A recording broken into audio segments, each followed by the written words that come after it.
जय श्रीमन नारायण। राधे राधे। याति चरित्र। श्री सुखदेव जी कहते हैं, परीक्षित, जैसे शरीरधारियों के 6 इंद्रियां होती है, वैसे ही नहुस के 6 पुत्र थे। इनके नाम थे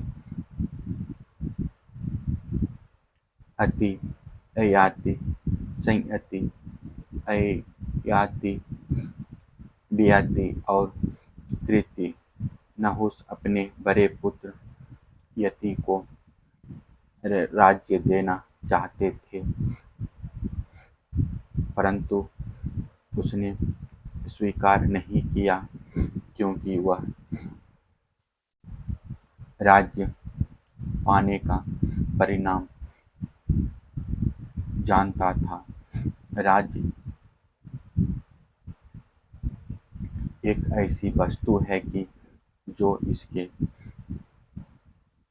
दाव पेच और प्रबंध आदि में भीतर प्रवेश कर जाता है, वह अपने आत्मस्वरूप को नहीं समझ सकता।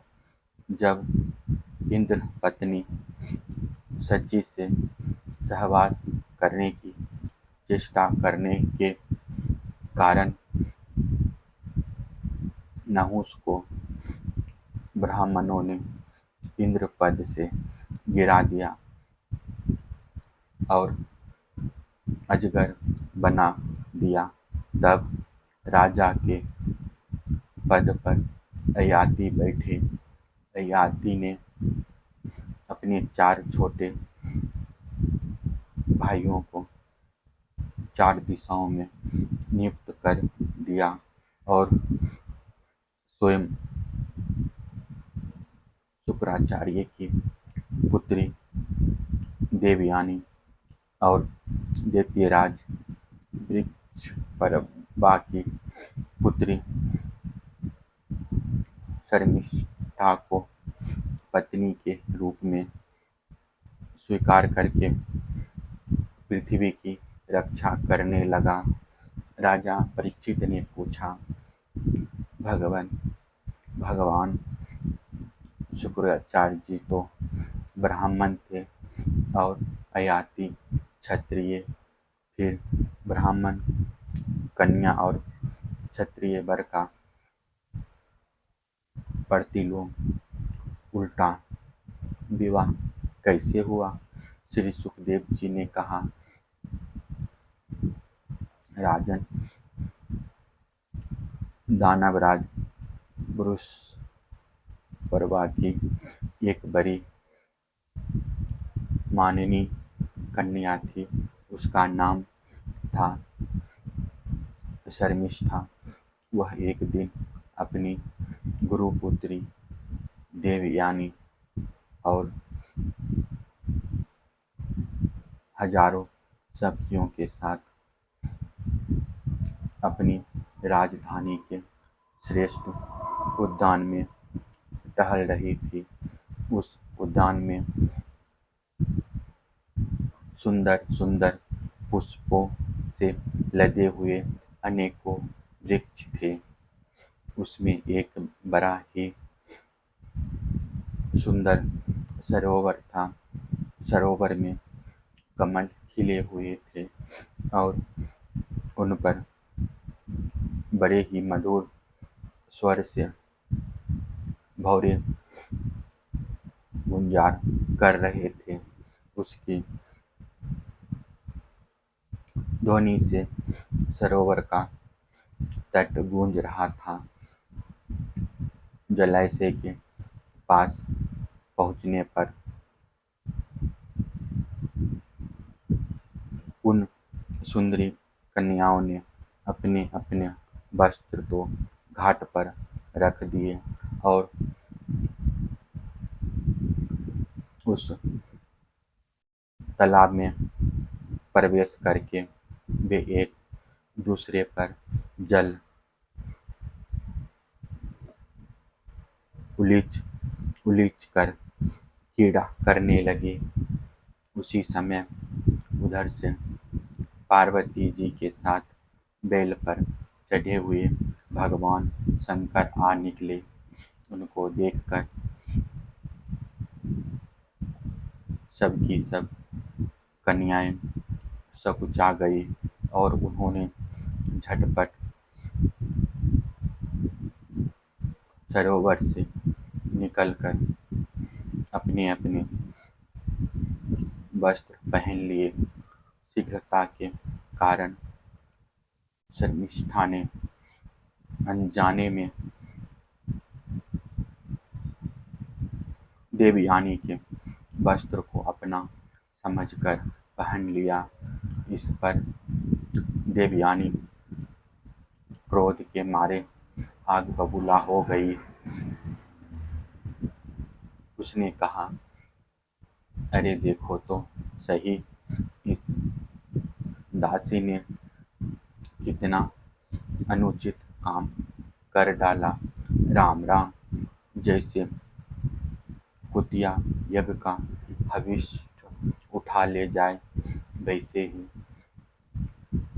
इसने मेरे वस्त्र पहन लिए हैं। जिन ब्राह्मणों ने अपने तपोबल से इस संसार की सृष्टि की है, जो परम पुरुष परमात्मा के मुख रूप हैं, जो अपने हृदय में निरंतर ज्योति में परमात्मा को धारण किए रहते हैं, और जिन्होंने संपूर्ण प्राणियों के कल्याण के लिए वैदिक मार्ग का निर्देश किया है। बड़े बड़े लोकपाल तथा देवराज इंद्र, ब्रह्मा आदि भी जिनके चरणों की वंदना और सेवा करते हैं, और तो क्या लक्ष्मी जी के एकमात्र आश्रय परम पावन विश्वात्मा भगवान भी जिनकी वंदना और स्तुति करते हैं, उन्हीं ब्राह्मणों में हम सबसे श्रेष्ठ भृगुवंशी हैं, और इसका पिता प्रथम तो असुर है, फिर हमारा शिष्य है। इस पर भी इस दुष्टा ने जैसे शूद्र वेद पढ़ ले उसी तरह हमारे कपड़ों के पहन लिया है। जब देवयानी इस प्रकार गाली देने लगी, तब शर्मिष्ठा क्रोध से तिलमिला उठी। वह चोट खाई हुई नागिन के समान लंबी सांस लेने लगी। उसने अपने दांतों से होठ दबाकर कहा, भिखारिन, तू इतना बहक रही है, तुझे कुछ अपनी बात का भी पता है? जैसे कौवे और कुत्ते हमारे दरवाजे पर रोटी के टुकड़ों के लिए प्रतीक्षा करते हैं, वैसे ही क्या तुम भी हमारे घरों की ओर नहीं ताकती रहती? शर्मिष्ठा ने इस प्रकार बड़ी कड़ी कड़ी बात कहकर गुरुपुत्री देवयानी का तिरस्कार किया और क्रोधवश उसके वस्त्र छीनकर उसे कुएं में ढकेल दिया।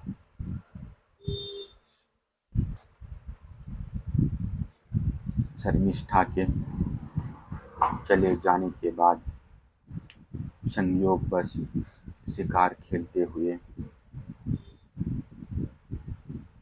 राजा ययाति उधर आ निकले। उन्हें जल की आवश्यकता थी, इसलिए कुएं में पड़ी हुई देवयानी को उन्होंने देख लिया। उस समय वह वस्त्रहीन थी, इसलिए उन्होंने अपना दुपट्टा उसे दे दिया और दया करके अपने हाथ से उसका हाथ पकड़कर उसे बाहर निकाल लिया। देवयानी ने प्रेम भरी वाणी से वीर ययाति से कहा, वीर शिरोमणि राजन, आज आपने मेरा हाथ पकड़ा है। अब जब आपने मेरा हाथ पकड़ लिया, तब कोई दूसरा इसे ना पकड़े। वीर श्रेष्ठ, कुएं में गिर जाने पर मुझे जो आपका अचानक दर्शन हुआ है, यह भगवान का ही किया हुआ संबंध समझना चाहिए। इसमें हम लोगों की या और किसी मनुष्य की कोई चेष्टा नहीं है। वीर श्रेष्ठ, पहले मैंने बृहस्पति के पुत्र कच्छ को श्राप दे दिया था, इस पर उसने भी मुझे श्राप दे दिया। इसी कारण ब्राह्मण मेरा पानी ग्रहण नहीं कर सकता। यति को शास्त्र प्रतिकूल होने के कारण यह संबंध अभीष्ट तो न था, परंतु उन्होंने देखा कि परम बंध ने स्वयं ही मुझे यह उपहार दिया है और मेरा मन भी इसकी ओर खींच रहा है। इसलिए ययाति ने उसकी बात मान ली।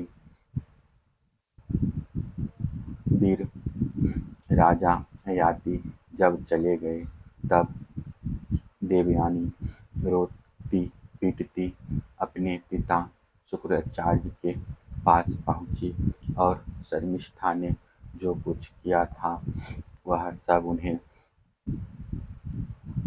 कह सुनाया। शर्मिष्ठा के व्यवहार से भगवान शुक्राचार्य जी का भी मन उचट गया।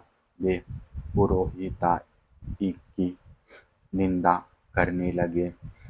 उन्होंने सोचा कि इसकी अपेक्षा तो खेत या बाजार में से कबूतर की तरह कुछ बीनकर खा लेना अच्छा है। अतः अपनी कन्या देवयानी को साथ लेकर वे नगर से निकल पड़े। जब वृषपर्व को यह मालूम हुआ तो उनके मन में यह शंका हुई कि गुरुजी कहीं शत्रुओं की जीत ना करा दे अथवा मुझे शाप ना दे दे। अतएव वे उनको प्रसन्न करने के लिए पीछे पीछे गए और रास्ते में उनके चरणों पर सिर के बल गिर गए। भगवान शुक्राचार्य जी का क्रोध तो आधे ही क्षण का था। उन्होंने वृक्ष पर्वतों से कहा, राजन, मैं अपनी पुत्री देवयानी को नहीं छोड़ सकता, इसलिए इसकी जो इच्छा हो तुम पूरी कर दो, फिर मुझे लौट चलने में कोई आपत्ति ना होगी। जब वृक्ष पर्वा ने ठीक है कहकर उनकी आज्ञा स्वीकार कर ली, तब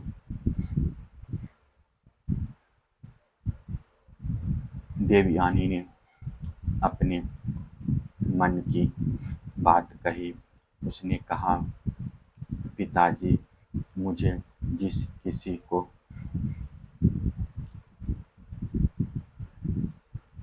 दे दे और मैं जहाँ कहीं जाऊँ, शर्मिष्ठा अपनी सहेलियों के साथ मेरी सेवा के लिए वहीं चले।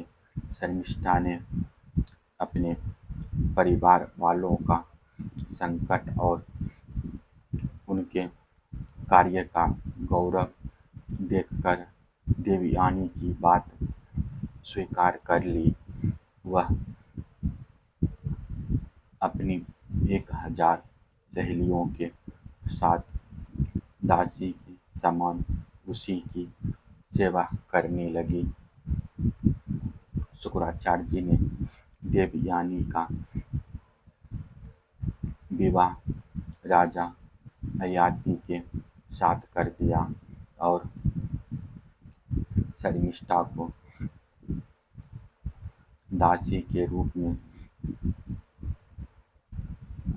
देखकर उनसे कह दिया, राजन, इसको अपनी सेज पर कभी ना आने देना। परीक्षित कुछ ही दिनों बाद देवयानी पुत्रवती हो गई। उसको पुत्रवती देखकर एक दिन शर्मिष्ठा ने भी अपने ऋतुकाल में देवयानी के पति ययाति से एकांत में सहवास की याचना की। शर्मिष्ठा की पुत्र के लिए प्रार्थना धर्मसंगत है, यह देखकर धर्मयज्ञ राजा ययाति ने शुक्राचार्य की बात याद रहने पर भी यही निश्चय किया कि समय पर प्रबंध के अनुसार जो होना होगा हो जाएगा। देवयानी के 2 पुत्र हुए, यदु और दुर्वासु तथा वृक्ष पर्वा की पुत्री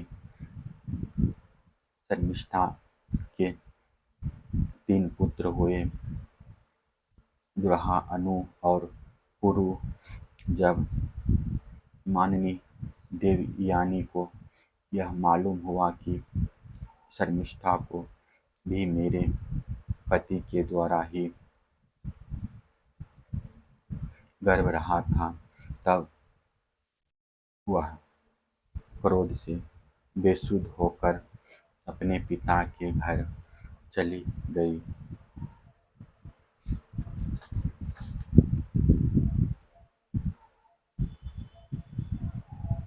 कामी ययाति ने मीठी मीठी बातें, अनुनय, विनय और चरण दबाने आदि के द्वारा देवयानी को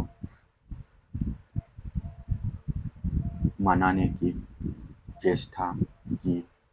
उसके पीछे पीछे वहां तक गए भी, परंतु मना ना सके।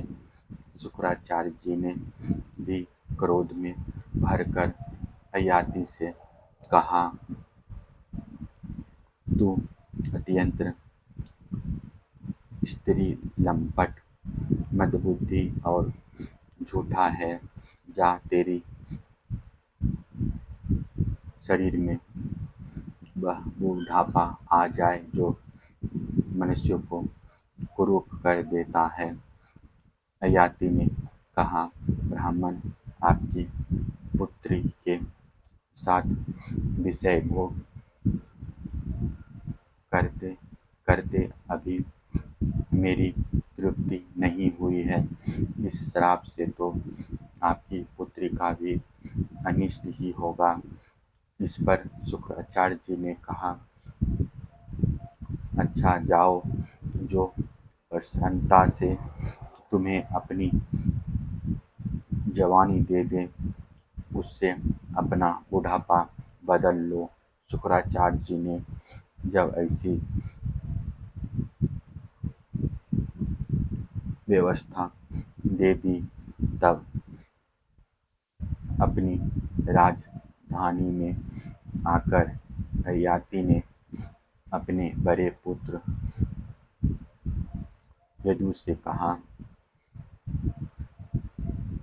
बेटा तुम अपनी जवानी मुझे दे दो और अपने नाना का दिया हुआ यह बुढ़ापा तुम स्वीकार कर लो, क्योंकि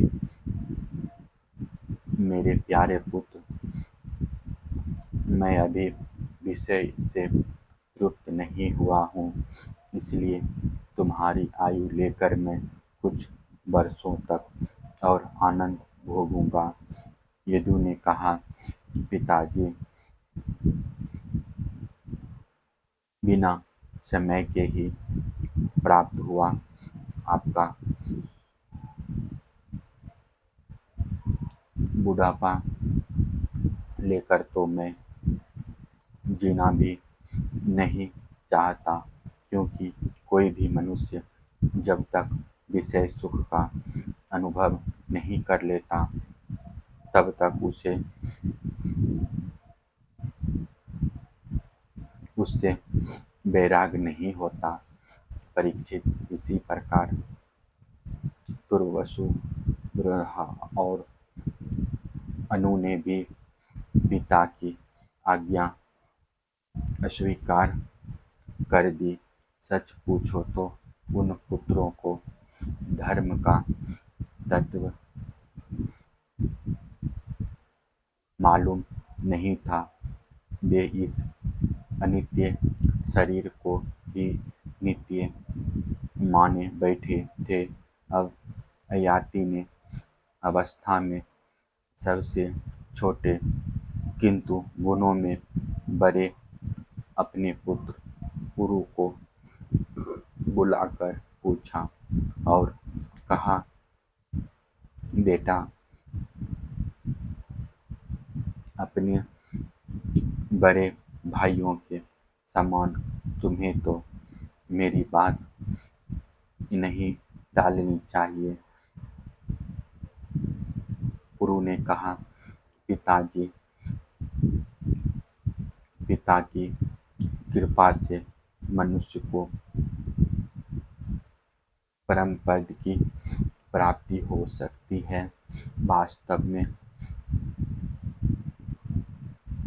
पुत्र का शरीर पिता का ही दिया हुआ है। ऐसी अवस्था में ऐसा कौन है जो इस संसार में पिता के उपकारों का बदला चुका सके।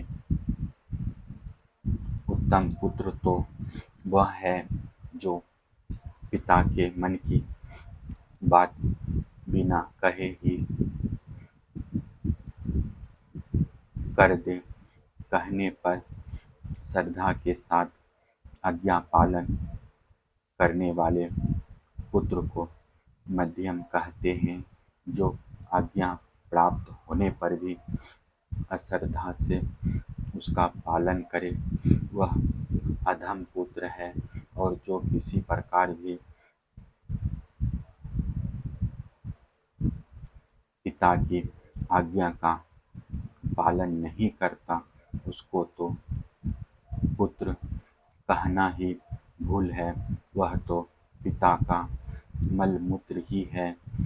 परीक्षित इस प्रकार कहकर गुरु ने बड़े आनंद से अपने पिता का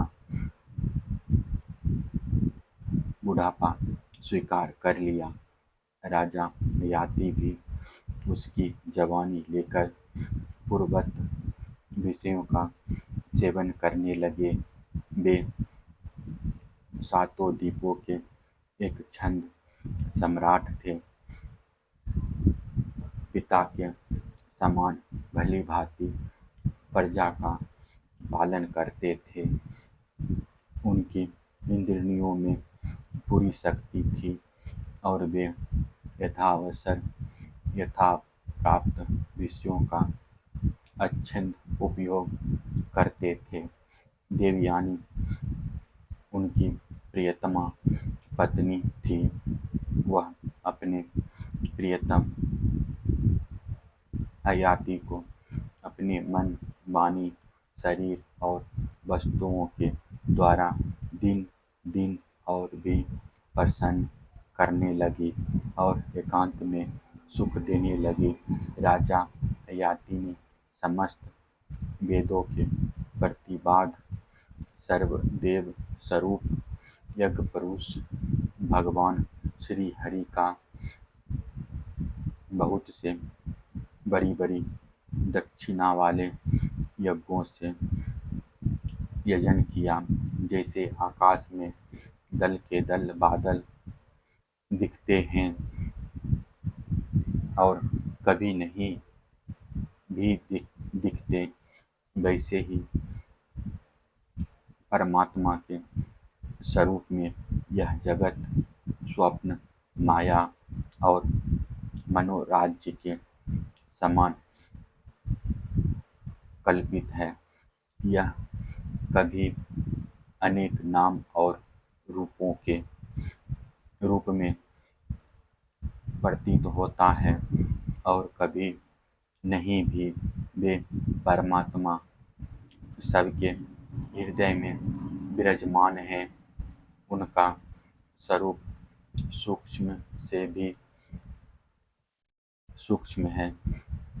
उन्हीं सर्वशक्तिमान सर्वव्यापी भगवान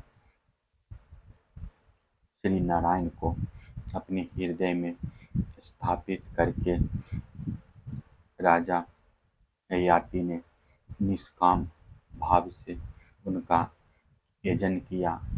इस प्रकार 1000 वर्ष तक उन्होंने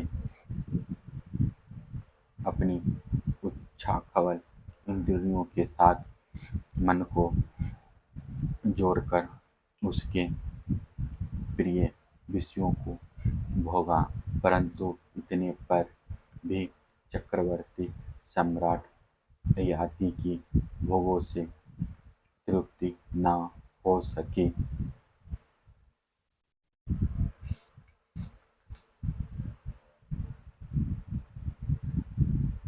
जय श्रीमन नारायण। फिर दूसरा कथा में कहेंगे। सब्सक्राइब शेयर कर दीजिएगा।